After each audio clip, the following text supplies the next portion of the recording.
guys, Josh here from Momentum Productions, and today we're going to be talking about how to fly indoors with your DJI Mavic Pro. Don't forget that when you're doing something like this, there's a high risk of you crashing.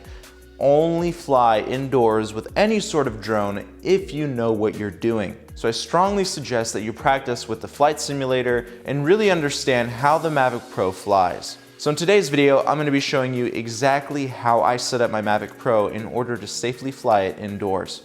First off, we're going to start with disabling return to home in order to avoid the Mavic Pro going too high and hitting the ceiling of your house or whatever indoor area that you're shooting in. Next, we will enable obstacle avoidance. All right guys, so once you've opened up your DJI Go app, you can go ahead and click on where it says position or what flight mode you're in.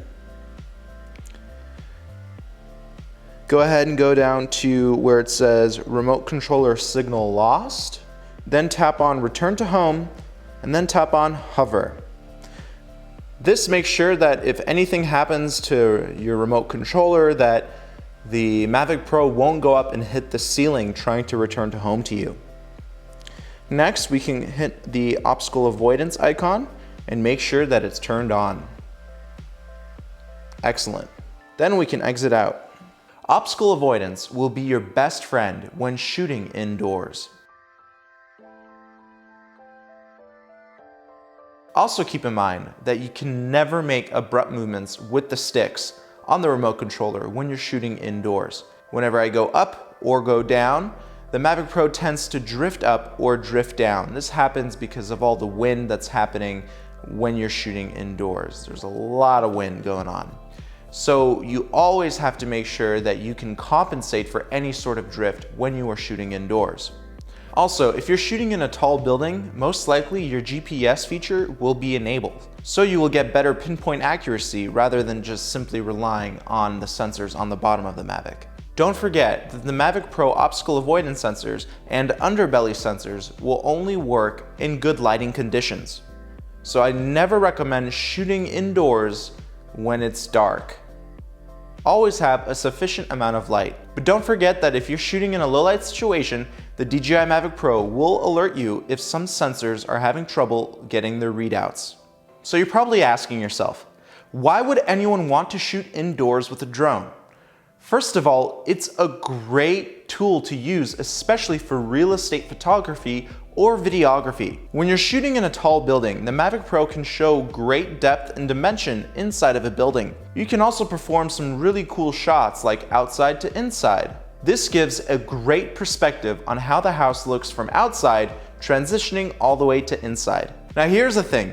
Focusing on the Mavic Pro while it's in flight and focusing on getting the right footage is pretty difficult. So I strongly suggest you have a spotter looking out for your Mavic while you look at your footage. However, if you are alone, keep your eyes on the Mavic at all times. Every now and then, glimpse down and take a look at what it's shooting. Eventually, when you shoot enough with the Mavic Pro, you can already get an idea of what it's capturing without looking at the screen itself. Alright guys, well I hope you learned something about flying with your DJI Mavic Pro indoors. It adds great perspective to your real estate photography or videography, and it can help tell a great story for your films. So keep that in mind. It takes a ton of practice to master flying a drone indoors, regardless of its brand.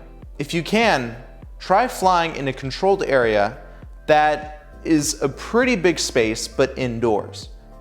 You will get the hang of it. Just practice, practice, practice. And also, don't be scared. If you panic, you will crash. So thank you so much for watching this video. Please give it a like, share it with your friends or family.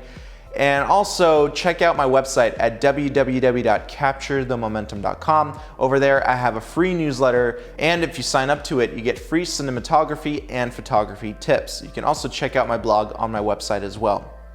And if you're a company and you'd like me to review your products or create tutorials on them, you can email me at info@capturethemomentum.com. I can't wait to see what you guys create. I'll see you up in the air. Bye-bye.